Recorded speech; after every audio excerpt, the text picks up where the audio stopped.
մենք ուղիղ եթերում ենք, մեզ կարող եք հետևել Հայելի ակումբի եւ Անժելա Թովմասյան YouTube-յան էջերով, իմ հյուրն է Հայաստանի Հանրապետության նախկին վարչապետ Հրանտ Բագրատյանը։ Ես ինչ որ ժամանակով բացակայում եմ, մի շարք հարցեր են կուտակվել առանձին, որպեսզի պարոն Բագրատյանի եթերաժամանակի ժամանակ չխլեմ, առանձին առաջիկա օրերին կտրամադրվեմ այս բաց թողնված թեմաներին, թեպետ շնորհակալություն իմ աշխատակիցներին, կարծեմ շատ ակտիվ հետևում էին զարգացումներին եւ մենք ամեն օր ունեցել ենք բազմաթիվ հյուրեր եւ կարծեմ որևէ թեմա բաց չեն թողնել։ Բարև ձեզ պարոն Բագրատյան, շնորհակալություն հրավերն ընդունելու համար։ Երևի սկսենք վերջից, վերջը երեկվա այդ չգիտեմ ինչ երեկո ասեմ, գիշեր ասեմ, ֆուտբոլային խայտառակություններ, այդ բառը արդեն նորմ է դարձել, սովորական բառ է դարձել, նվաստացում, ստորացում ամենտեղ եւ ամենուր։ Ես քիչ առաջ հիշեցրեցի պարոն Բագրատյանին, պարոն Բագրատյանը շատ ավելի լավ էր հիշում, փաստորեն պարոն Բագրատյանը եւս այդ թեմային անդրադարձել է եւ խոսել է դրա մասին։ Ես եթերում եմ ասել 1 տարի առաջ սրա մասին, ինձ 1 տարի առաջ զանգահարեց Էմիրատներից մեր հայրենակիցներից մեկը, հայ ազգի, քիչ դժվար էր խոսում հայերեն։ Ասեց ես ցավոք սրտի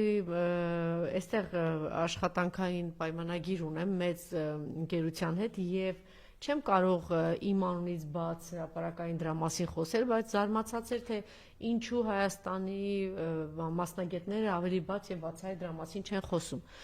Խոսքը վերաբերվում էր ազգակործանին Նիկոլի մասին է, ասում է ես որպես մասնագետ ես ձեզ խնդրում եմ այս հարցը բարձրացրեք եւ մասնագետներին դիմեք, ասաց որ ինձ համար ճիշտ ասած պարոն Բագրատյան ինքան էլ հաճելի չի նման թեմայի անդրադառնալ, բայց եթե հանգամանքի բերումով մեր բոլորիս ճակատագիրը եւ երկրի ճակատագիրը հայտնվել է այդ մարդու ձեռքում, ուրեմն թերևս արժի նաեւ հանրային ասել եւ հրապարակային խոսել այս մասին։ Այն է, որ ասաց որ այդ մարդը որոշակի խնդիրներ ունի սեռական կողմնորոշման հետ կապված եւ ասեցի մոտ զսպված է մի շարք հակումներ եւ այդ զսպվածությունը վերում է ագրեսիա եւ նաեւ հակումներ որոշակի այդպես ուժեղ տղամարդկանց նկատմամբ եւ ինքը բավարարություն է ստանում, ինչքան իրան ստորացնում են, ինքը դրանից բավարարություն է ստանում, ինչքան ստորացնում եւ նվաստացնում են, ասեց այս պարագայում այն ժամանակ դեռ շատ ակտիվ էր, չնայած այդ ակտիվությունը չի թույլատրել Ալիևի, ասեց այս պարագայում Ալիևից։ Հիմա ես երեք, այսինքն ինչքան ստորացնում, նվաստացնում, ինքը այդ մարդու այդքան ավելի հաճույք է ստանում։ Տարօրինակ բան է, բայց կարծում եմ այս մասնագետների հետ եմ խոսել, ասել են այդպիսի բան կա, իսկ քանի որ պարոն Բագրատյանը բազմակողմանի զարգացած մարդ է, պիտի խնդրեմ նաև ինքն էլ, չգիտեմ, սա ֆրոիդիզմ է կոչում, ինչ է կոչում, թերևս անդրադառնաք այս թեմային, բայց ինչու հիշեցի ես այս զանգը, ինչու եմ անդրադառնում, որովհետև երեք ինձ մոտ այդպիսի տպավորություն էր, որ եթե ես այլևս այդ ստորացումից եւ նվաստացումից վաղուց այդպես բանը հագուրտ եմ բավարարվում եմ եւ հաճույք եմ ստանում, սա դուք էլ ողջ ազգնել, թող այդպես ինձ հետ միասին ստանա։ Երեք այդպիսի տպավորություն էր, որովհետեւ ես չգիտեմ, գիտեք ինչ, ասում են անբարոյականությունը սահման չունի, անսահման է, թերևս դա ճիշտ է, փաստորեն անամոթությունն էլ այդպես է եւ նվաստացման բաներ են, ինչքան կարելի է նվաստանալ, ստորանալ եւ գիտակ, ինձ մոտ տպավորություն որ գիտակցաբար իրեն գնացել են դրա, որտեղ Հայաստանում խայտառակ պարտություն էր եղել եւ համառորեն այդ անձը շարունակում է նստած մնալ այդտեղ, չի հրաժարվում, բայց գիտեք ինչ, չի լինում մի երկրում ավիրված տնտեսություն, ավիրված բանակ, ավիրված երկիր, բայց ինչ-որ լավ ֆուտբոլ, լավ շախմատ, չկա այդպիսի բան, եթե համակարգը ամբողջությամբ փլուզված է, իմիջիայլոց պարոն Բագրատյանն է շատ լավ շախմատ է խաղում, ես չգիտեմ ինչքանով եք հետևում, ես այս ժամանակահատվածում նարնս փորձեցի հետևել, Արոնյանը գիտեք ինչ փայլուն հաջողություններ է շարունակում արձանագրել, մի շախմատիստ, որ վերջին տասնամյակում լավագույն 10 շախմատիստների մեջ է մնում, այդ բացառիկ բան է, պարոն Բագրատյան, որ այդպես կարողանա տեղական վերջի 20 տարին վեկանում լավագույն հնգի մեջ է մտնում։ Այո, լավագույն ինքը երկրորդն է եղել ինքը, եղել է ժամանակ, հենց հիմա այլ Ամերիկայի պայքարի մեջ էր մտնում, լավագույն արդյունքներն է ցուցաբերել եւ Կարուանայից պարտվեց, բայց հրաշալի խաղաց Կարուանայի դեմ։ Ահա, այսինքն այդ եւ մենք կորցրեցինք, ինչու կորցրեցինք, որովհետեւ չի լինում, այս հատուկ նրանց համար, ովքեր որ բերեցին այս պատուհասին մեր գլխին, ովքեր որ մտածում էին փողոցից եկած բոմժերը պիտի գան ու մեծ կառավարեն ու ղեկավարեն, լինում է այսպես թե ինչպես է ձախողվում համատարած 3 ազգային նվաստացման, ստորացման հերթական անգամ հերթարկեցին եւ գիտեք այդ ագրեսիան, որ իրենք եւ հաղթել էին վրացիները եւ այդ ագրեսիան իրենց երկրպագուների կողմից տարօրինակ է, չէ՞, համ հաղթել են, համ բաներ էին նետում եւ հայհոյում էին, հետո գնացին ֆուտբոլի դաշտ մտան այդտեղ, հետո սկսեցին ոստիկանները եկան կանգնեցեցին, այսինքն այնպիսի տպավորություն է, որ ինչպես ոնց ուզում եք, ինչպես ուզում եք կարող եք վարվել հայ ժողովրդի հետ, այդպես է թե այդպես չի, պարոն Բագրատյան, ըստ էության այդպես է, այսինքն ֆուտբոլ է, կարող եք հարձակվել, կարող եք թքել, կարող եք ստորացնել, այդ դարպասները բացել եք դուք, այդ դարպասները շարունակում եք բացված պահել դուք, ինչպես, ձեր չպայքարելով, ձեր անտարբեր լինելով, օրինակ օրերս միտինգ էր հրավիրված, հանրահավաք էր հրավիրված եւ շատ սակավա մարդ հանրաքեր, ինչու, որտեվ անտարբեր եք, մարդկանց ոչ իրենց ճակատագիրն է հետաքրում, ոչ իրենց վաղն է հետաքրում, մենք իհարկե դրա մասին խոսենք, բայց պիտի խնդրեմ այս բժշկի ասած բաներին անդրադառնանք եւ այս նվաստացուցիչ վիճակը, որ ամեն օր մեզ կանգնեցնում է, այս այլանդակությունը, այս պատոհասը դրա առջև, խնդրեմ։ No, բանի մասով Զիգմունդ Ֆրոյդի մասով նա ունի այդ բանը, որ եթե տղամարդը Բարձր բան է։ Եթե տղամարդը նվաստացնում է, ապա նվաստացողի մոտ առաջանում է տրվելու ցանկություն։ Եվ Ֆրոյդը վկայակոչելով Բիսմարկին, հայտնի գերմանացի գործիչ է, 19-րդ դարի երկրորդ կեսի ռազմական գործիչ, ասում էր, որ դա է պատճառը, որ երբ որ հին աշխարհում որևէ զորավար պարտություն էր կրում, նրան անմիջապես հեռացնում էին մի պարտությունից հետո, օրինակ աշխարհի լավագույն զորավարները, որ երբեք պարտություն չեն կրել, ասենք Խալիլ Ալ-Վալիդը, որը եղել է Օմայադների բանը հիմնական զորավարը, եթե գնում եք Սաուդյան Արաբիա, Դուբայ, Կատար, ապա հիմնական պողոտաները կոչվում են նրա անունով, մարդը 43 ճակատամարտ է կրել։ Հզոր զորավար է համարվել Սուվորովը, շուրջ 26 ճակատամարտ է կրել առանց պարտության։ Այնուամենայնիվ, այս մարդիկ դուրս են եկել, որովհետև հայտնի բան էր, որ եթե պարտվել է, պետք է հեռանա։ Կամ բանի, եթե հիշում եք բոլորովին թարս, ինչպես էր, ասենք, Հիտլերը հեռացնում այն բոլոր զորավարներին, որոնք մինչև այդ փառահեղ հաղթանակներ էին տարել, կամ ինչպես էր վարվում Նապոլեոնը իր զորավարների հետ։ Նույնը նաև ֆուտբոլում է, նույնը նաև պետական գործունեության մեջ է, շատ հաջող պետական գործիչները կարող են շատ վատ լինել, օրինակ Դել Բոսկեն Իսպանիային դարձրեց ֆուտբոլի աշխարհի չեմպիոն, բայց առաջին իսկ եվրոպական հաջողությունից հետո իրան հեռացրին։ Նույնը Սիլաչին դարձրեց Բրազիլիան աշխարհի չեմպիոն, բայց հաջորդ աշխարհի չեմպիոնատը ցախողեց ու ընդհանրապես իրան հանեցին այդ գործերից։ Այդպես է կյանքը։ Այո, կա երկրորդ մոմենտը, որ այն որ Ալիևը Փաշինյանին անձնապես կզացրել է մինչև վերջ, Նիկոլն ուզում է, որ մեր ամբողջ ազգին հիմա կզացնի, որպեսզի չլինի ազգի մեջ այն տպավորությունը, որ այ կա կզած փոքրամասնություն եւ չկզած մեծամասնություն։ Այդ ուրեմն այդ չկզած մեծամասնությունը դեռ կզելու է։ Դրա համար ես ուզում եմ ասել, որ վերջին իրադարձությունները ցույց են տալիս, որ սյունեցիները այդտեղ կարիդոր ալնելու եւ Հայաստանի հյուսիս հարավ գնալու համար հերթ է կանգնելու անցակետերում։ Ես սա ասում եմ ես գլխից։ Եթե դուք այդտեղ տղամարդավարի կանգնեք, այ խոսում եք նժդե եւ այլն կան, եթե այդպիսի մարդիկ, դա տեղի չի ունենա։ Որտեւ մի օր ստիպված կլինի Նիկոլա Ալիևին ասել, ես այդտեղ ոչինչ անել չեմ կարող, ժողովուրդը կանգնած է։ Բա ինչ եղավ այն սյունեցիներին, եսի ինչ էին բանկարը։ Ես չեմ ասում, որ վիրավոր են։ Մենք այստեղ ասում ենք արտիվներ են, հերոսներ են, սյունեցիներ են, ինչի եք փակել։ Չնայած այն ժամանակ ասում էինք փակել են, որտեվ սա խնդիրը Սյունիքը տալն է, հիմա տեսնում եք, որ հաստատվում է գնալու։ Ես այնուամենայնիվ կարծում եմ, որ դա սա չի համարձակվի դա անել, որ սյունեցիները կմնան իրենց բարձրության վրա։ Ինչ եք վստահ։ Իսկ ինչ վերաբերում է ֆուտբոլին, որ դուք ասում եք, դա երեք մենք տեսանք մի փալաս մարդկանց խումբ, որը կոչվում էր Հայաստանի ազգային հավաքական։ Ես ֆուտբոլից առանձնապես բան չեմ հասկանում։ Բայց ես մի բան գիտեմ, որտեղ ոչ մոտիվացիա կար, այդտեղ խնդիրներ կան, այդտեղ փողերի խնդիրներ կան, որ այդ մարզիչների փոփոխությունը ինձ համար անտանելի է, անհասկանալի է եւ բան չէ, թափանցիկ չէ։ Ինչի չեն հրավիրում ասեն կենթանիկ Վարդան Մինասյանին, որովհետև ինքը համարվում է ոչ իրանց մարդը, ինչ են հալածում Ռուբեն Հայրապետյանին, գուցե կարող է մտնել մարդը եւ ֆուտբոլիստների մի երկու լավ խոսք ասել նման խաղի դեպքում կվախենային։ Ռուբեն Հայրապետյանին, այսքան։ Ռուբեն Հայրապետյանին։ Չէ, Ռուբեն Հայրապետյանը կասել։ Հա, չէ, հասկանալի է, բայց Ռուբեն Հայրապետյանին, հա։ Կարող է մտնել ասել տղեկ, բան կա, 6-0 կամ 3 քանիսով կրվել, 6-0, 6-1 էր, 6-1 կրվել ինչ խաբար են էլ Վրաստանի թիմից։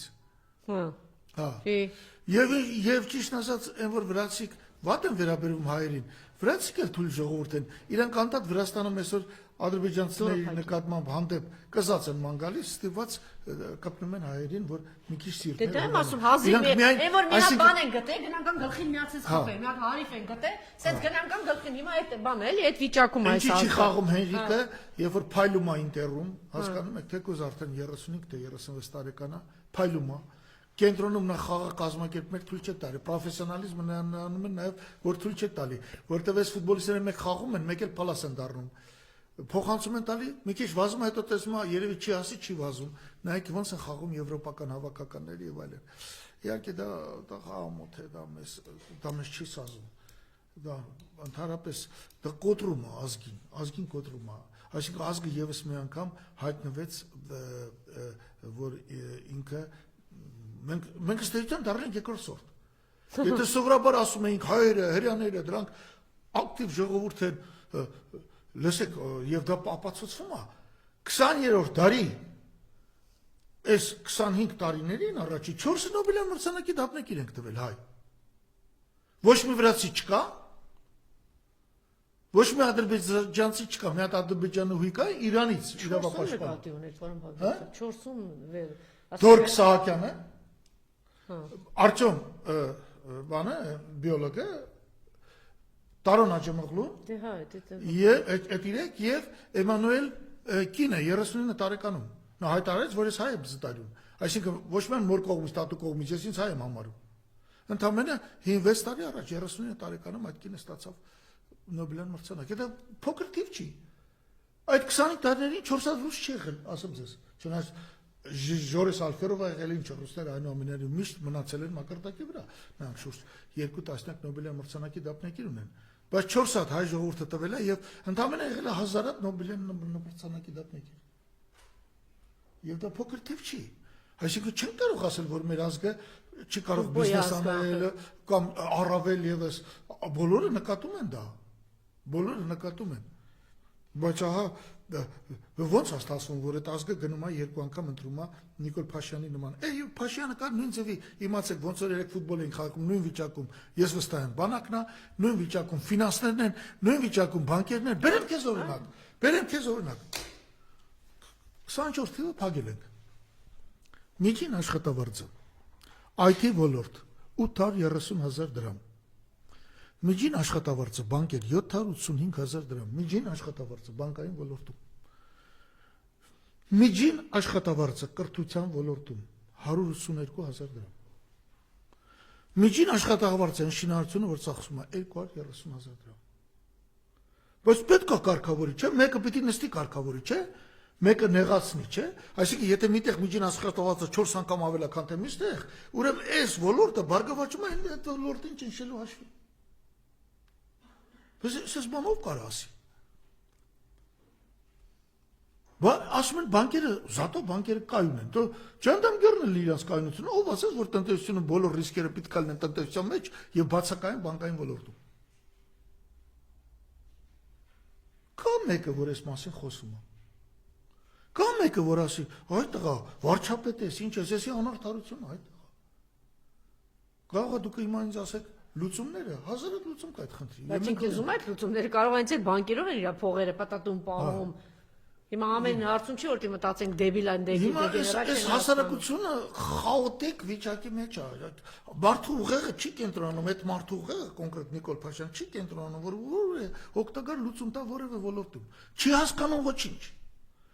Չհասկանալով ինքը ֆինանսների նախարար, էկոնոմիկայի նախարար, դնում է մարդկանց, որոնք ավելի քիչ են հասկանում, ավելի պակաս հասնում են քան թե ինքը։ Մտամ ինքը համատաբար դրանց բանին հրեշտակ է։ Ինչ է ֆինանսների նախարարի վիճակը։ Ինչ է հասկանում ընդհանրապես տնտեսությունից։ ի՞նչ եք անում։ Այն ինչեր է խոսում են էկոնոմիկայի նախարարը։ Ոչ մի բան ճիշտ չի։ Մենք առիթ կլինենք ֆինանսներից խոսել, բյուջեից, հա, այս բաները, դա պարզապես խայտարակություն է։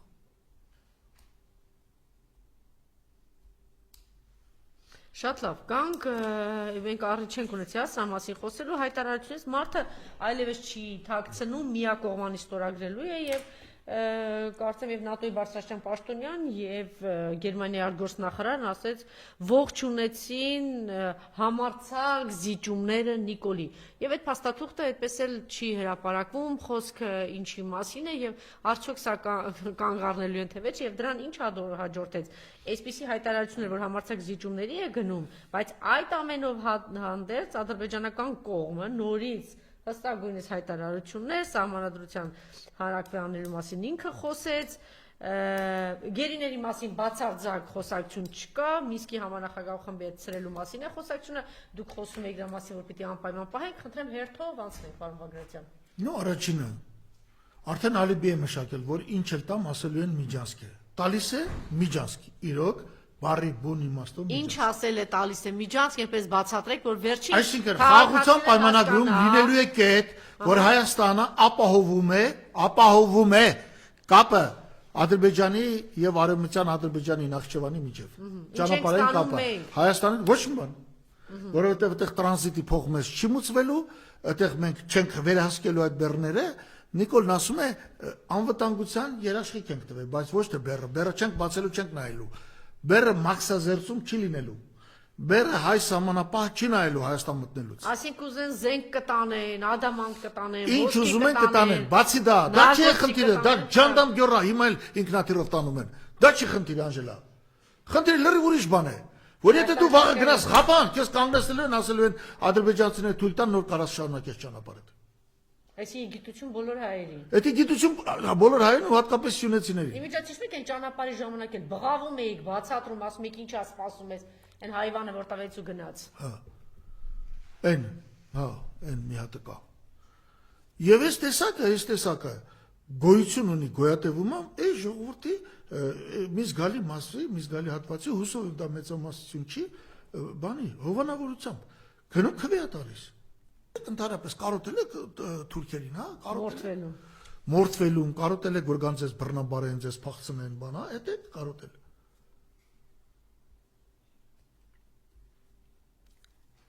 Դուք կարծում եք պարոն Բագրատյան, միայն այդ հարցն է, Միջանսկի հարցն է, եթե դուք Չէ, ամենակարևորը այս բանի Միջանսկը մնացած հարցերը բաց են մնում։ Այսինքն Տիգրանաշենի հարցը չկա, Տիգրանաշենը չտալիս։ Չէ, էդի տալու է սահմանազատման արդյունքում։ Ինքն ասում է Ադրբեջան ընտրի։ Դու հիմա Միջանսկը ստացի խաղաղության պայմանագրում, որն է կարող։ Մենի այն հարցերը, եթե ես Միջանսկը տվել եմ, այս հիմարները ձեն չեն անում, ես մնացել եմ վարչապետ, այն դրանք տալու եմ, էդի Ադրբեջան ջոգ է էլի, որն է առաջնային, որն է երկրորդային։ Ադրբեջանն ասում է, իհարկե Միջանսկը տան։ Միջանսկը տալով մենք կիսում ենք Հայաստանը երկու մասի, հարավային Հայաստան, հյուսիսային Հայաստան։ Էսա։ Կիսիլովի դրած հարցազրույցի ժամանակ ըստ էության Ալիևը ակնարկեց, ասեց, որ մենք շատ բան կարող ենք վերցնել, շատ առաջ կարող ենք գնալ, բայց դա կարող է վտանգ լինել Նիկոլի համար։ Այսինքն հիմա էլ ենթադրելի է, դե ինքը հասկանում է, չէ՞, որ կարող է ինչ-որ մի պահի հանկարծ հայ ժողովուրդը արթնանա եւ ճանապարհի։ Ինքը տեսնում է խաղաղ ճանապարհով այս մարդը ձեռք ընկել է ամբողջ Հայաստանը վերցնում։ Նիկոլը հանգստացնում է Ալիևին։ Այո, Նիկոլն ասում է հանգիստ։ Ես մնամ։ Եղբայր հանգիստ արած, այդքան բան մի պահանջի, ես մնամ հարկ ստանաս։ Հաստանալու ես։ Այս խաղաղության պայմանագիրը զիջումների սկիզբն է լինելու։ Ավելի պարզ ասեք, էլի Հայաստանի կործանման զիջումը։ Հայաստանի կործանման պետականության լուծարման։ Այս մարդը Հայաստանը կործանելու է, որտեղ եթե Հայաստանից մնա մի հատ հրազդան քաղաք, սախտա, մեկ այդ քաղաքը Նիկոլից հաշիվ է պահանջելու ի վերջո։ Ինչի՞ մենակ Նիկոլից, թուրքերից են, թուրքերը հասկանում են, չէ՞, մի օր այս ժողովուրդը կարող է ինչ-որ միավոր դառնա, ինչ-որ մի բան պահանջի։ Հիմա ժողովուրդը պետք է իրան ցույց տա, որ ինքը փալաս չի, որ իր հետ բան են։ Ձեր կարծիքով առայժմ միայն Միջանսկի հարցն է, պարոն Բագրատյան։ Ամենագլխավոր հարցը դա է։ Դրան հետևելու են անկլավները սահմանազատման ընթացքում կտան, նրանք կստանան այդ անկլավները։ Մենք ընդհանրապես արդեն ոչ միայն Սյունիքում մեր դեմ թուրքերը կելեն, այլ մինչև Սյունիք էլ չեն կարող հասնել։ 300,000 ադրբեջանցի կանպայման կգան, կողջունեն, Նիկոլը կգնա Աղոհացով իրանց կդիմավորի, ոնց որ 4-5-0 պարտվելուց հետո մտնում է վրացիների հանդերձարանը շնորհավորում է իրանց, հա, ամոթից գետին ես մտնում արա։ Կոբախից են մենք պարտվեցինք 6-1 մտավ հայերի հանդերձարան։ Վրացիք էլ հարձակվել էին, ուզում էին ծեծեին հայ ֆուտբոլիստներին։ Բայց դուք արժանապատվություն չունեք։ Այս են վրացիք են, որ մեզանից մեր ժամանակվա կառավարությունից օգնություն են խնդրում Վրաստանում կարգուկանոն հաստատելի է, մենք հաստատեցինք կարգուկանոն, օգնեցինք իրանց։ Այդպես կարելի է, բա Իսկ ինչու ենք բան գախնի պահում ձեր կարծիքով։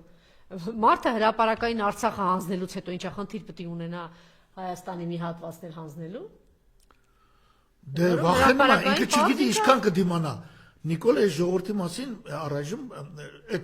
այդ ձև հակումներ ունեցող հատվածի մասին առայժմ բարձր կարծիք ունի, որովհետև ինքը կարծում է, որ ինքը այնպիսի դավաճանություններ անում, որ ժողովուրդը մի օր կարող է պայթել։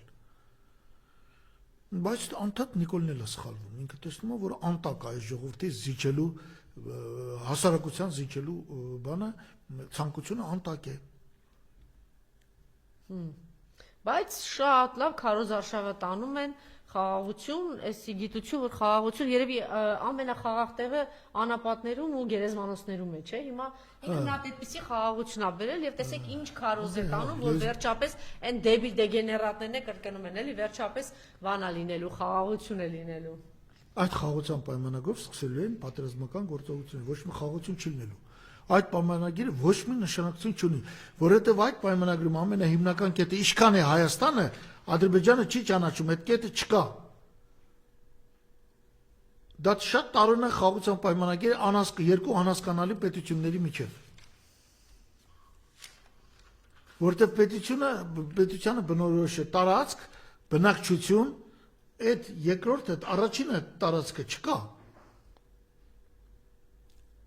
Ինչու Եվ ճիշտ ասած մենք չենք տեսել, չնայած առանձին հոդվածներով անդադ այս մասին խոսել են, քննարկել են, մենք հենց չենք տեսել եւ կարծում եմ, որ վերջնական տարբերակը ավելի վատն է լինելու, քան թե մենք ենթադրում ենք։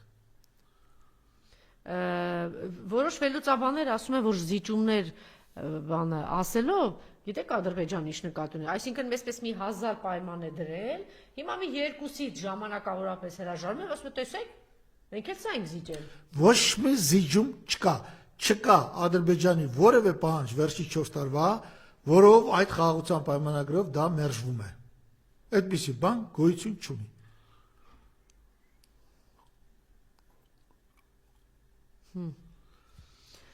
Եվ հետո այդ ամբողջ ռոպագանդը նայեք, ասենք, չգիտեմ, այն առաջի ալիքով, հանրայինով եւ այլն, ում են հրավիրում, ոչ մեկ էլ չեն հրավիրում ընդդիմությունից, կամ էլ հրավիրում են, չեն թողում խոսան։ Պետրոս Ղազարյանը Նիկոլ Փաշյանի հետ որ խոսում է, կուրկուրի ձակ է դառնում, երբ որ նա խոսում է։ Կներեք, կուրկուրից ներողություն եմ խնդրում նման համացան համար։ Շատ լավ։ Բայց մյուսներին որ զանգում, հենց տեսնում եմ, մի հատ պայմանական են համատաբար, ոնց որ ասած, ոչ պոպուլյար ընդդիմությունից մեկին հրավիրի, ու սախուրը չի թողում խոսեն։ Դե դուք ասեք, ինչ ունեք ասելու, ո՞նց եք անում, ասեք, ո՞նց եք անում։ Ոչ բան, բերի երկիրը վարի են տվել, ասում ասեք։ Հասը ու մեկը չի ասում, Պետրոս, մենք տեղը գիտենք ոնց ենք անում, չէ՞։ Մենք մի անգամ ստեղծել ենք բանակ, մի հատ էլ կստեղծենք։ Բա որ պարզվի վաղը մի հատ տեղ բանելի, որ պարզվի բանակի վիճակն ավելի վատ է, քան թե Հայաստանի ֆուտբոլի հավաքականի վիճակը։ Բայց սա հարց է, չէ՞։ Իսկ դուք կասկածում եք, պարոն Բագրատ։ Այդ մարդը մի հատ անալիզ չի անում։ Վարչապետը լինելով նա մի հատ հայտարարություն թողանի ֆուտբոլի մասին։ Մելիք Բեկյանը ինչ գործ ունի ֆեդերացիայի նախագահան, չեք մեզ բանանում, աշխարհով մեկ հայտարարանում։ Չեք հասկանում, ոչ հրաժարական կա, ոչ բան, էս ինչ բան է։ Ամեն ուրեք մենք հեսա էլի խոսենք, չգիտեմ, տնտեսական հարցերից։ Հələ այնտեղ գնդակի մասին է խոսքը, պարոն Բագրատյան, իհարկե ստորացումը նվաստացում, այդ բանակում խաղաղ պայմաններում ամեն օր զոհեր է, սուրենյաց հրաժարական է տալիս։ 2024 թվին սաղ երկրում մուծվել է 310 միլիարդ եկամտան։ Այդ 310-ից 150-ը մուծել են բանկերը։ Եվս 40 ֆինանսական կազմակերպություններ։ Այսինքն 17 բանկ, որտեղ աշխատում է 20-25,000 մարդ, տալիս է այնքան եկամուտ պետությանը, ոնց որ մնացած են 1 միլիոնը։ Այդպիսի կառավարում կարա լինի։ Մնացածը ոնց որ մարդ չլինեն։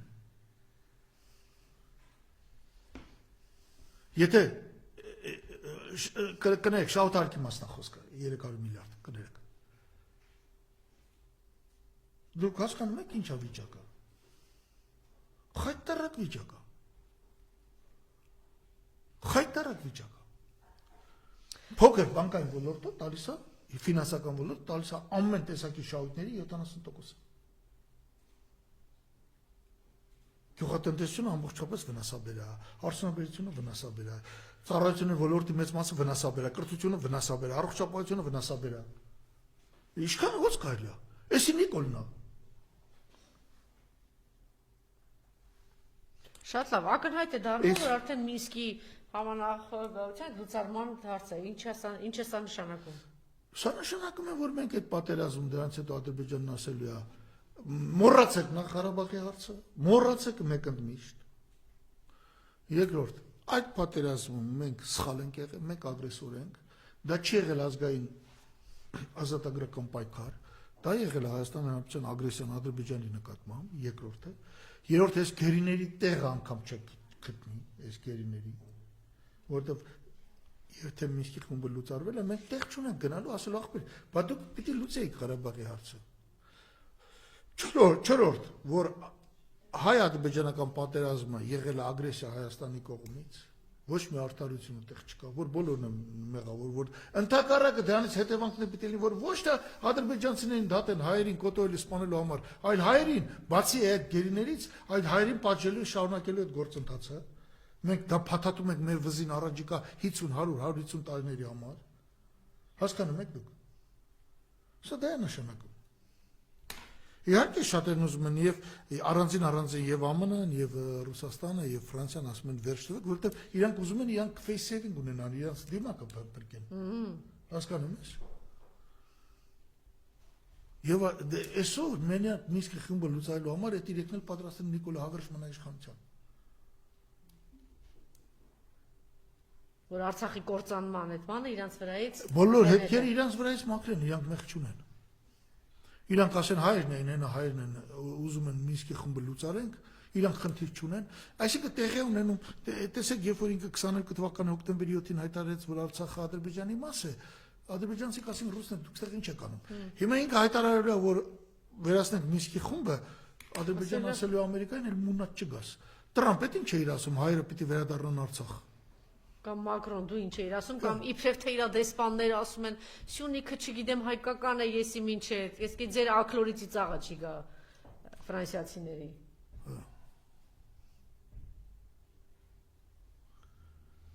Եվ բնականաբար հարց է ծագում, եթե Մինսկի խումբը չկա, որն է Հայաստանի եւ Ադրբեջանի ճիշտ սահմանը։ Այդ արդեն Ալիևն ասել է կորոշեմ ես։ Հա։ Սա էլ հոչի կրվելու։ Սա կրվելու հատկություն չունի։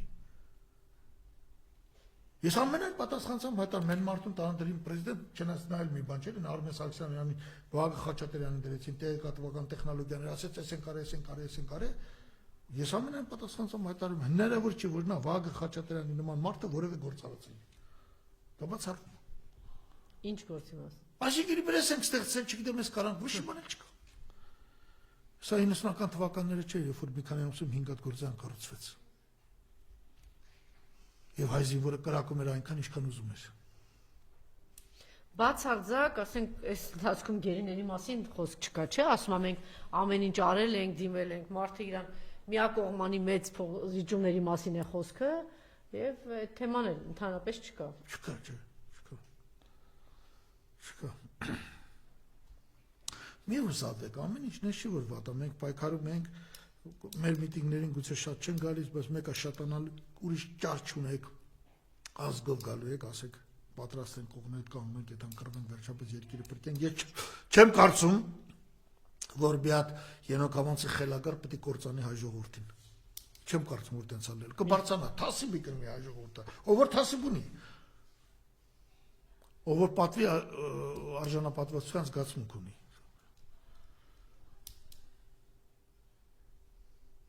Երկու օր առաջ հարցազրույց է տվել, ասում է ես ոչ մի բան չեմ զիջել, խնդրեմ։ Բա, Ալիևը լետես ինչ տոնով է հետ խոսում, ասում է ինքնիշխան ենք դարձել, անկախ ենք դարձել։ Ղարաբաղը զիջում չէ։ Շուշին զիջում չէր, Հաշմդուրտը զիջում չէր։ Կապանի տարածքները, Կապան Գորիս ճանապարհը արդեն նախկին հայկական ԽՍՀ տարածքների զիջում չէր։ Բասում ես Ալմատիով էր համաձայն, Ալմատիով այդ ճանապարհը մերն է։ Մեր բալանսը քանի հատ թիվ բերի։ Դե գնա բեր։ Էդ էլ դու Արցախի պատերազմից հետո 2020 դեկտեմբերի 18-ին ես տվել Ադրբեջանին։ Փակել ես Իրանից այսօր խոշոր բեռնատար չկա խոնում կա։ Գիրանցը զիջում չէր, Գիրանցում երբ էր ադրբեջանցի։ Տները քանդեցիք մարդկանց, տվեցիք ադրբեջանցիներին։ Ճանապարհը, գլխավոր ճանապարհը։ Հա, ճանապարհը փագա։ Հեսա զիջելու ես հաջորդ զիջումները, Վերինասկի պարը եւ այլն, ոչ չի եղել ընդհանրապես։ Դրանք զիջում չեն։ Բա ինչ է։ Հələ սահմանազատման ընթացքում անընդհատ նորանոր բացասական սուրպրիզ։ Բասում էր Գիրանցում տանկ, բերքաբերում վերցնելու են, վերցրեցի բերքաբերում։ Ստացար հետ։ Ասում են ռուսները մեզ չեն օգնում, չեն պաշտպանում, որովհետև ասում են ձեր սահմանը ցույց տվեք։ Բա դու ինքն ես այսօր սահմանազատում, որովհետև սահման ունես ինչ է սահմանազատում։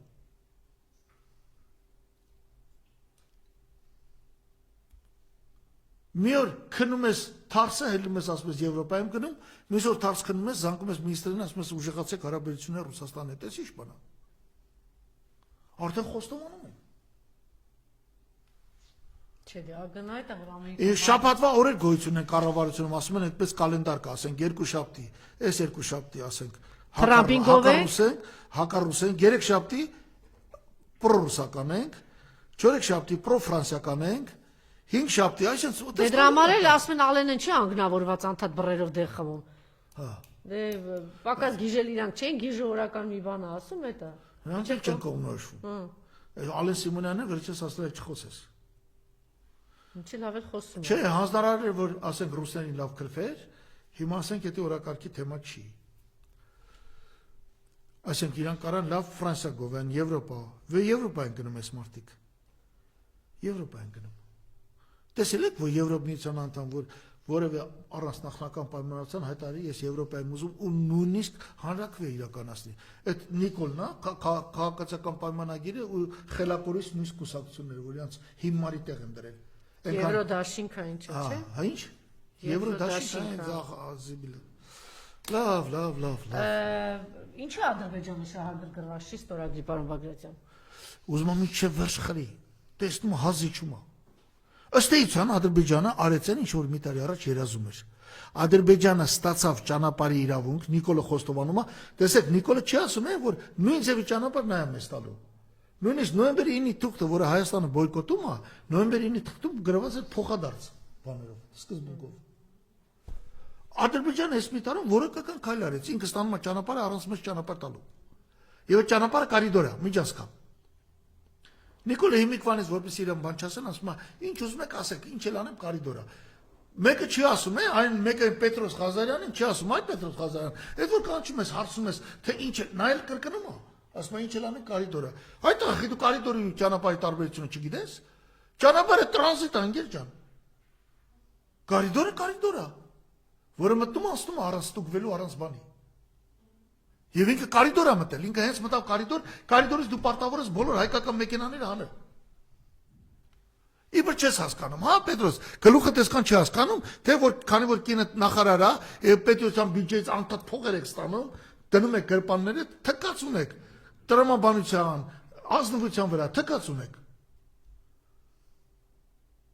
Այս ժողովրդի ցասումը Պետրոս հասնելու է ոչ միայն Նիկոլին, այլ նաեւ քեզ։ Քաղաքական ցասումը։ Շատ լավ, այլ թեմա, հա, եւ նաեւ սահմանադրության մարդու կոնկրետ ասեց հանրակրվե անելու։ Հանրակրվե անելու անպայման պիտի հանի, խոսք է տվել։ Սահմանադրությունից պիտի հանի սահմանադրության նախաբանը։ Այս որ ինքը չի ասում փոխադարձաբար Ալիև, դու ել քո սահմանադրությունը փոխի, 95 թվի սահմանադրությունը փոխի, որով փաստացի վերացրեց Նախճեվանի ինքնավար հանրապետությունը։ Ինչա Նախճեվանը ինքնավար հանրապետությունը, հայերի խաթր այնտեղ հայեր կային, որ հիմա չկան։ Նույն եղավ Ղարաբաղի հետ։ Բա այդպեսի բան է։ Ինչու պահանջ չի դրվում կամ դուք, չգիտեմ, ընդդիմությունը չի պահանջում, որ ինքն էլ պահանջի 90-ականների հանցագործություն կատարած ադրբեջանցիներին, ի վերջո ժողովրդի ադրբեջանցիներն են հարձակվել։ Սաֆարովին, Մենք 3 պատերազմ ենք ունի Ադրբեջանի դեմ, 3-ն էլ Ադրբեջանն է հարձակվել ժողովրդի։ այո։ Դե քանի անգամ ասենք, 100 անգամ ասենք էլի։ Այն շրջան, Սումգայիթի հանցագործների, Բաքվի հանցագործների։ Այս պայն գտնում է ոչ թե էйֆորիայի մեջ, շփոթմունքի մեջ է գտնվում։ Այս ժողովուրդը այս պայն իմ նման մարդկանցից վախենում է, որը ճշմարտությունն ասում։ Եվ այդ ճշմարտությունը, որից ասում եմ, այս ժողովուրդը լսում է, սկսում է համաչել։ Սա է խնդիրը։ Բոլորն էլ ասում են ինքը բացարձակ ճշմարտություն ասում։ Վախենում են։ Վախացել է, ինքը դարձել է փալաց այս ժողովրդին։ Բայց այս ժողովուրդը տեսնում է, չէ՞ որ Նիկոլ Փաշինյանը բերել է առնվազն 3 պատերազմ։ Ինչ խաղաղության մասին է խոսքը։ Խաղաղություն ասելով այս մարդը բերել է կոնկրետ 3 պատերազմ եւ բերելու է եւս 1-2 վերջնական կործանարար պատերազմ։ Բերել է, չէ՞ պատերազմ, ով է բերել այդ պատերազմ։ Ինքը ով։ Թող նստել բանակցեր չգնար Ղարաբաղ հայտարարել սա Հայաստանը եւ վերջ։ Դա հայտարարեց ու սիրուն տվեց Ղարաբաղը։ Շատ լավ։ Սիրուն տվեց։ Շատ լավ։ Այդ թեմաների մասին, հա, խոսենք, եթե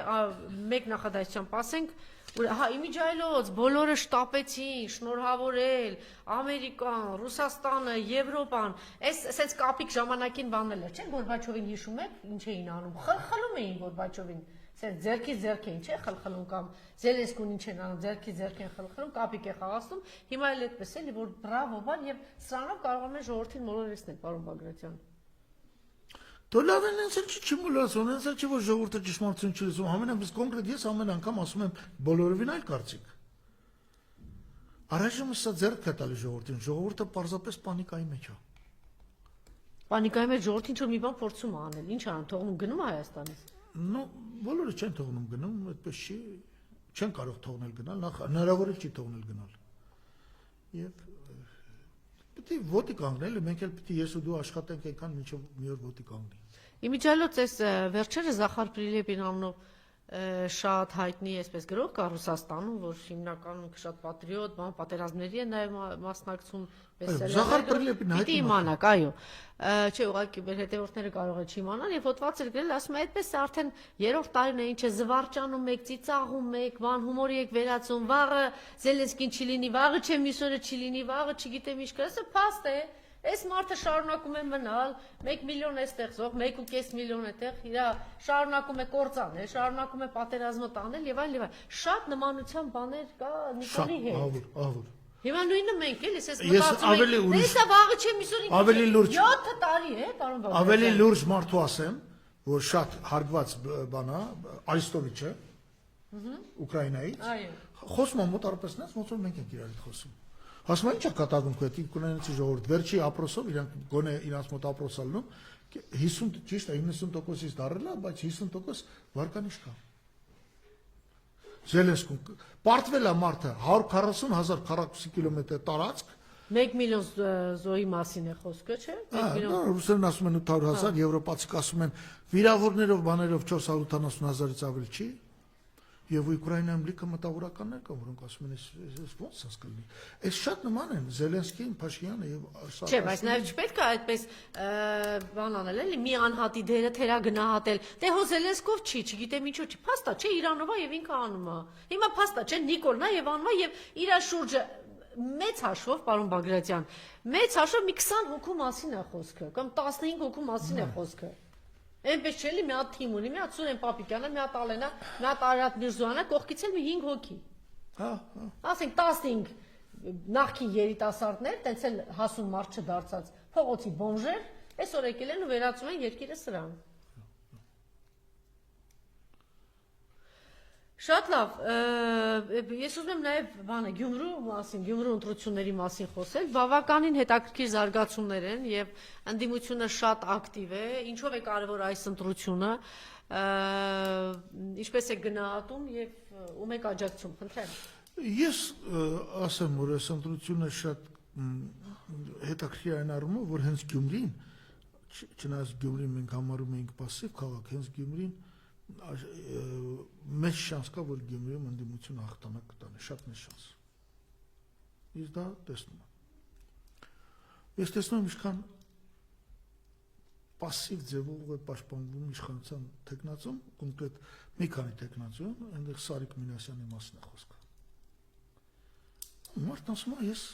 փողոցները, որտեղ ասֆալտները բանեն, ասֆալտ են։ Սա ծրագիր չէ, սա պարտավոր է, սա ընթացիկ աշխատանք է։ Այդ ոնց որ մարդը ծրագրային կետ ասի, ոնց որ գա ասի, ես ամեն օր ժամը 9-ին աշխատանքի տեղը կլինեմ։ Ծրագիր չունի, իշխանության տեխնացում ծրագիր չունի։ Նիկոլի նման է։ Նիկոլի նման, հա։ Խոսում է արդարությունից, ինչ որ բաներից։ Ես կցանկանայի, որ ընդդիմությունը միավորվեր, որտեղ ընդդիմությունը լուրջ շանսեր ունի, եւ ընդդիմությունը լուրջ ծրագրեր կարողանար ներկայացնել։ Կուզենայի։ Մենք ինքնես աշխատել ենք Վարդան Ղուկասյանի հետ եւ մի 2-3 օրից երևի այդ ծրագիրը կներկայացնենք, մասնավորապես բյուջեի մասով։ Ես ուզում եմ, որ ընդդիմության բոլոր տեխնացուները հասկանան, իհարկե Գյումրին եւ Գեղարքունիքը Հայաստանի ամենաաղքատ բնակավայրերն են, մարզերն են։ Եթե աղքատությունը Հայաստանի Հանրապետությունում 2023 թվին կազմել է 23.7%, ապա Գյումրիում կազմել է 39.5%։ Եթե Հայաստանում ծայրահեղ աղքատ է բնակչության 1.1%-ը, ապա Գյումրիի համայնքում 2.6%։ Սա պաշտոնական թվեր են։ Բնակչության մեկ շնչին ընկնող ավանդով եւ բյուջետային ֆինանսավորման ծավալներով Գյումրու համայնքը ամենափոքրն է Հայաստանի Հանրապետությունում։ Զիջում է Արագածոտնին, Տավուշին, Արարատին, Արմավիրին եւ այլն։ Եվ սա Գյումրին է, որը մեծ ավանդ է ունեցել հայ ժողովրդի ձևավորման զարգացման վրա։ 2024 թվին Գյումրի քաղաքի բյուջեն եղել է 5.7 միլիարդ դրամ։ 5.7 միլիարդ դրամից 2.5-ը իրանց սեփական եկամուտներն են, 3.2-ը, այսինքն 58%-ը տվել է դոտացիա, պետությունը, այսինքն այսքանի վրա Գյումրիի բյուջե չունի։ Այս այն դեպքում, երբ որ Գյումրի համայնքի տարածքում ձևավորվում է 85 միլիարդ դրամի հարկային ռեսուրս, եւ սահմանադրության 185-186 հոդվածների, ինչպես նաեւ տեղական ինքնակառավարման մասին օրենքի 86 հոդվածով Գյումրիի բյուջեն ամենաբան հաշվարկներով պետք է լինել 30 միլիարդ դրամ։ Այդ ինքը ոչ մի բան չպետք է խնդրի դատացիա։ Այս դեպքն այն դեպքն է, եւ ես ուշադրություն հրավիրում բաների վրա, մենակ Վարդան Ղուկասյանը սրա վրա ուշադրություն դարձրեց, հասկանում եք։ Ուշադրություն դարձնում մյուս ընդդիմադիր սրանից խոսեք, ասում եք ինչ որ չգիտեմ, այս ստեղծենք, բայց սա այն ինչ որ Գյումրին իրան թողեք։ Մնացած աղբեր ավել կբերեք, ինվեստիցիա կբերեք, ներդրում կբերեք, դա երկրորդական հարց է։ Այսօր եթե Գյումրի բյուջեն ճիշտ հաշվում են, ոնց որ Ղուկասյանի մոտ արդեն գրված է, ինքը կարողանում է բացի այն որ պետությունը տալիս է X դրամ թոշակ, պլյուս մի հատ X էլ ինքն է կարողանում տալ, որպեսզի այդ աղքատությունը հաղթարվի։ Ես տեսակետից, այո, Գյումրիում ավել, քան թե Սյունիքում, ավել, քան թե Արարատում, ավել, քան թե Արմավիրում ժողովուրդը սա հասկացել է եւ ամենայն հավանականությամբ ես տեսնում եմ, որ ընդդիմությունը կգրի, կհաղթի։ Շատ մեծ շանս ունի։ Բայց ընդդիմության հաղթանակը ո՞րն է ընդդիմության հաղթանակը, ինչ որ մեկը շատ տեղեր վերցրեց, ոչ, դա չի հիմնականը։ Հաղթում եք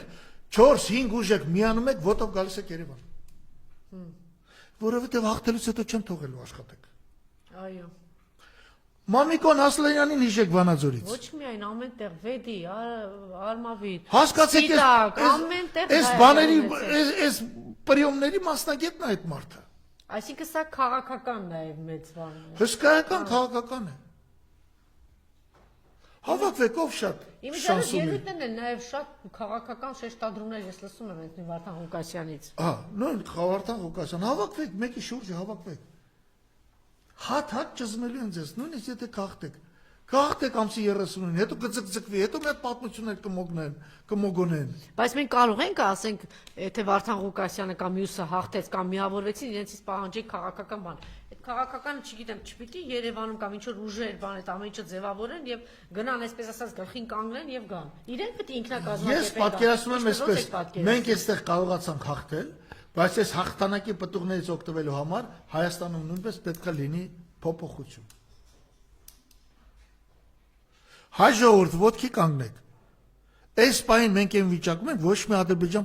պատրաստ չէ մեզ վրա հարձակվելու։ Վաղ արդեն քարքին այդ կորիդորները բանը տալուց հետո Նիկոլը ներքին շարժումները ճնշելու է ադրբեջանական զորքերի ու ոստիկանների միջոցով։ Սա հիշեք, էս էլ է գալու 2, 3, 4, չգիտեմ քանի տարի հետո։ Սա լինելու է։ Դրա համար մենք այսպես է մեր մոտեցումը Գյումրիին։ Կոնկրետ մենք լուրջ աշխատել ենք Վարդան Ղուկասյանի հետ համար ճիշտ բյուջեի թվերը ստանալու համար առաջիկայում այդ բոլորը կներկայացվի իհարկե ժողովրդին, ոտ աջակցում ենք իրեն, մենք ընդդիմությունն էլ ենք աջակցում։ Մենք ընդհանրապես ասում ենք այդ ԿՊ-ն պետք է ցան չավակի, բայց դա քիչ է։ Սիրելի եւ հարգելի ընդդիմություն, դու պարտավոր ես միավորվել,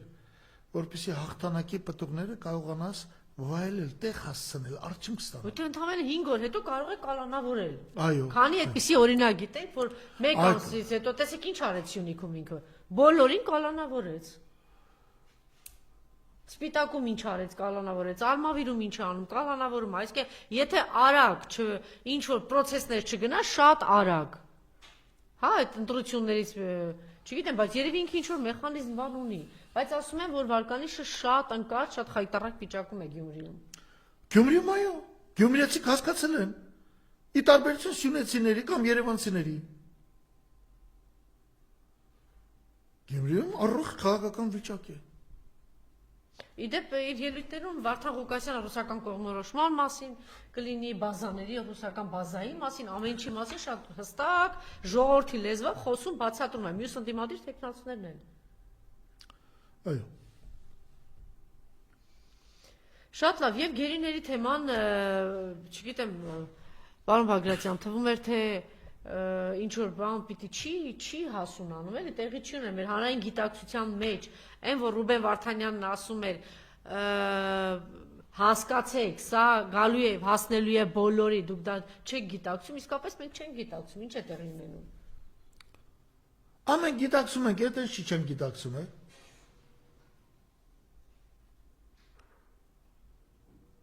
Ազգը, որը 4 հատ Նոբելյան մրցանակի դափնեկիր է տվել 25 տարում, չի կարող պատիվ դա չգիտակցի։ Ազգը, որ ստեղծել է միջուկային զենքը եւ Խորհրդային Միությունում, հիմնական դերն է խաղացել, եւ Միացյալ Նահանգներում, չի կարող դա չգիտակցել։ Այդ անհատներն են ստեղծել։ Անհատները Այդ անհատներն էլ հիմա չկան։ Ազգը տարապում է յոլա գնալու, իր վրա ռիսկ չվերցնելու կոնֆորմիզմի ալիքով։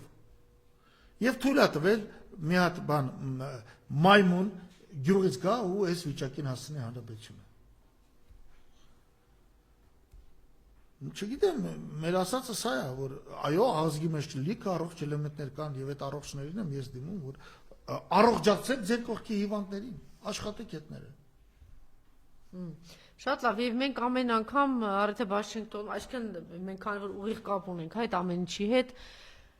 չենք խոսել սրա մասին, հիշում եք այդ ինչ տեղի ունեցավ Սպիտակ տանը, Զելենսկի, Թրամփ, հետո դրանից հետո ներողություն խնդրեց, հիմնականում ասում էին այս ամենը բեմադրված էր, որևէ մեկը չէր համարձակվի այդպես իրեն պահել, անգամ Զելենսկու նման հա, սանձարցակ ինչ որ մեկը, էսա ամբողջությամբ Միացյալ Նահանգների ներկայիս ղեկավարության սրտով էր, բեմադրել էին, որ ցույց տային տեսեք, ինչ սանձերը թողած մի անձ է, մենք ինչքան շատ ենք ուզում, ինչպես եք սա գնահատում եւ թվում էր թե Պուտինի հետ խոսեցին, ինչ որ բաներ պիտի կարգավորվի, բայց հենց նույն գիշերը ուկրաինացիների կողմից հարձակում եղավ, պատասխան եղավ եւ դա շարունակվում է։ Ինչ զարգացումներ եք տեսնում։ Վերադառնանք մեր խոսակցությանը 2022 թվականի պատերազմի մյուս օրը փետրվարի 24-ին այստեղ հայելի ակումբ։ Սա մի պատերազմ է, որտեղ այտենց հաղթող կողմ լիարժեք չի երևում, ակնհայտ է, որ Ռուսաստանը կունենա մասնակի տարածքային հաջողություններ բնակչության բանում, բայց Ռուսաստանի նկատմամբ սանկցիաները չեն վերացվելու։ Սա ակնհայտ է։ Եվ թույլ չեն տալու, որ պատերազմը Տրամպը ուզում է լուծի, Եվրոպան թույլ չի տալու, որ Եվրոպան ինքն ասում է, Ուկրաինայի այս ինչ խաղաղության մասն է խոսքը, չես կարող կռվես, պետք է կռվես տղա ջան։ Դե չունի մարդ արդեն։ Հիմա մենք գնում ենք այդ Եվրոպան, որպես արդարության ու դեմոկրատիայի բան, հա։ Այդ դեմոկրատական Եվրոպան ուզում է, որ Զելենսկին կռվի։ Չէ, արդեն հիմա մտածում են, որ գերմանական, անգլիական, ֆրանսիական զորքեր բերեն։ Բոլորը հասկանում, չունի ասում է 25 տարեկանից է ստանում պատերազմի 18-ից դար։ Նոր ռեսուրս ասում։ 25 տարեկանից արդեն 3-րդ տարին է պատերազմը գնում, ավարտվել է 3-րդ տարին։ 25 տարեկանից էր մոբ ռեսուրսը բանանում, հավաքագրում։ Հիմա, բայց 18 տարեկանից չէին թողում երկրից դուրս գալ։ Հասկանում եք։ Սա կձգձգեն։ Տրամպը հակված է տնտեսական լուծումների, ինքը հասկանում է, որ Տրամպը կասնի նրան, որ այո, ինքը կշարունակի զենք տալ բանին Ուկրաինային, բայց կստիպի, որ Եվրոպան դրա համար վճարի։ Հիմա արդեն կշարունակվի։ Կշարունակի մասամբ։ Տրամպը կուզենա իսկ այդ ռեսուրսներին, ինչ հանքային ռեսուրսներին, հանքային ռեսուրսները Ուկրաինան կհամաձայնվի, Տրամպը այդ հազվագիտ մետաղների հանքերը կվերցնի, կսկսի շահագործել։ Ոտ։ Ռուսաստանն էլ սահմանում է, Ռուսաստանը հակված չէ կտրուկ միջոցների դիմել, որովհետև դա էականորեն բարդացնում է վիճակը ռազմաճակատում, զորերն ավելանում են։ Դա համար Ռուսաստանը զգույշ է փորձում կռվել։ Մոտարապես այսպիսի վիճակ է, ես այդպես շուտապույտ խաղաղություն սպասելու կուզենայի լինել, բայց սպասելու շանսերը շատ մեծ չեմ համարում, չեմ ասում չկան, բայց շատ մեծ չեմ համարում,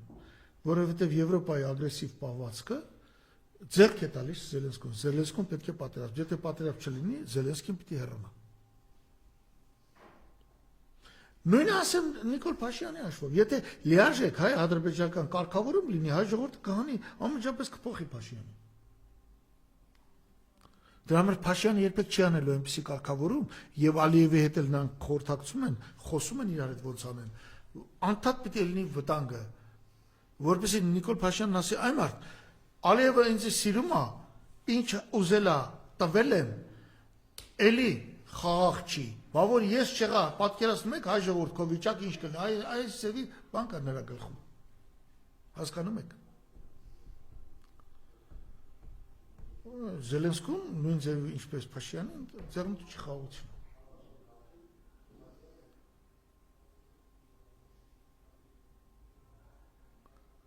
Խաղաղությունը ձեռնտու չի Եվրոպայի։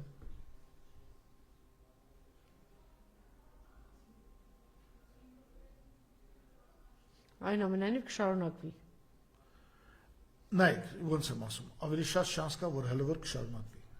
Բայց անվերջ չի կարող շարունակվել, արդեն զգացվում է, Ուկրաինան չունի, զինուշ չունի։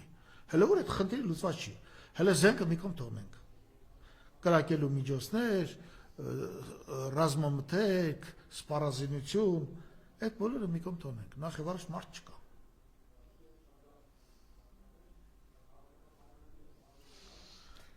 Մարդկանց մեծ դեֆիցիտ է, զինուժի մեծ դեֆիցիտ է ուկրաինական բանակում։ Ռուսական կողմը ինչու շտապեց ողջունել Նիկոլի հայտարարությունը, որ գնում է ստորագրելու այս պատերազմի թուղթը։ Ըստ էության այդ բառը ուղղակի բան է, պարզ է, որ սա պատերազմի թուղթ է։ Ես չեմ կարող ասել, գուցե հենց այդ պատճառով էլ, այո։ Դե տեսեք կարող եք բան անել, հետո չասեք ես դեմ էի։ Չեմ կարծում, որ ռուսական կողմը հավատում է, որ առանց իրենց միջնորդության այստեղ խաղաղություն հնարավոր է։ Ռուսական կողմը շատ լավ գիտի ադրբեջանական կողմի կարծիքը, ռուսական կողմը շատ լավ գիտի թուրքական կողմի կարծիքը եւ այլն։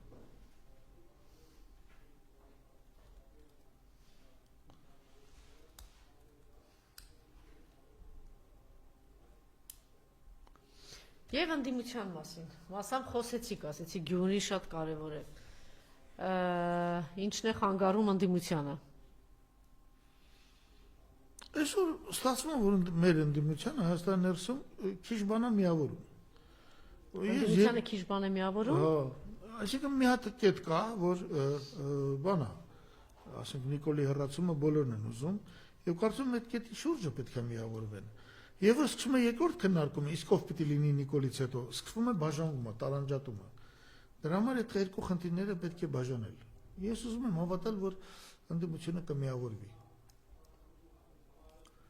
Անկամ միավորված իզորու է ճանապարհելու։ Այո, կարծում եմ այո։ Առայժմ այս իր խայտարակ սուտ լոզունգներով կեղծ պատերազմական բաներով ինքը շարունակում է հաջողում է իրեն եւ ոչ դիմադրություն, ոչ բացատրություն, բան չկա ժողովրդին ինքը շարունակում է խափելու մոլորեցնել։ Պատերազմ բերող, 4 պատերազմ բերող մարդը։ Այս ելույթով, այդ հանրահավաքներով ես ընդդիմադիր գործիչ եմ։ Փորձում եմ իմ համեստ լումը ներբերել այն բանին, որ այդ բանը Նիկոլ Փաշյան հերոն է։ Ես նրան համարում եմ թշնամի։ Նա ոչ դավաճան է, ոչ կապիտուլյանտ, ոչ վատն է, ոչ լավն է կամ նա պարզապես թշնամի։ Հայ ժողովրդի իրական շահերի թշնամին նա է։ Եվ ես աշխատում եմ, որ նա հեռանա։ Հիմա ինչքանով դա կստացվի, չգիտեմ։ Ես ինչ անեմ, այսինքն ինչ կարող եմ անել։ Ես տեսնում եմ, որ նաև ընդդիմության մեջ շատ հետաքրքիր մարդիկ կան, զգալի մասը հետաքրքիր մարդիկ են։ Դե ուրեմն առայժմ բայց չի ստացվում համախմբել ուժերը։ Դա չի ստացվում։ Եվ տպավորությունները, որ ոմանք պատրաստվում են ընտրության, ճիշտ է դա։ Այո, որովհետև ուզեն չուզեն առնվազն մի տարի հետո ընտրություն անելու։ Հիմա արդեն համարյա թե բան հա ակնհայտ է, որ դժվար թե արտահայտ ընտրություններ լինեն։ Ընդհանրապես մենք պիտի հասկանանք, որ ընտրությունները հերթական լինելու են ավելի շուտ, քան թե սահմանության հարակվեն, լավագույն դեպքում միևնույն օրը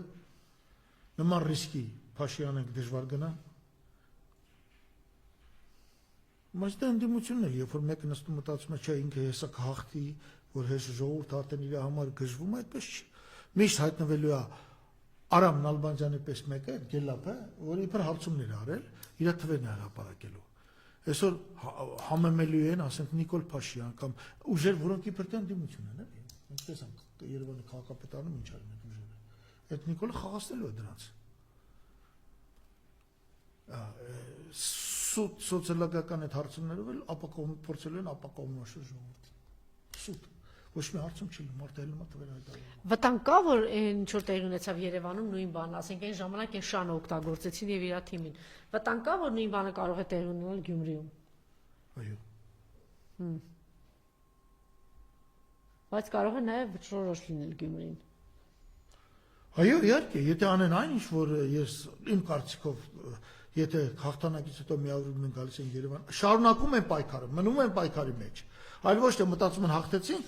կանցնի մի ամիս, երկու ամիս լավագույն դեպքում կձերբակալեն, կտանեն, սակուցրիվ կանեն մարդկանց։ Եթե այսինքն քաղաքական ինչ-որ բան process չգնաց, եթե անգամ հաղթել է, դա պարտություն է, որտեղ ստիպված են լինելու կամ գնալ բանդ կամ համագործակցել Նիկոլի հետ, որովհետև այդ մարդն է բյուջեից փողը տալիս։ Սա պիտի հասկացնել Այս բյուջեն, երբ որ օրենքները կա, սահմանությունը կա, քաղաքի բյուջեն պիտի լինի ասենք 30 միլիարդ, այսօր 5.7 միլիարդ է։ Այդ 5.7 միլիարդի էլ 58%-ը ֆինանսների նախարարությունն է տալիս։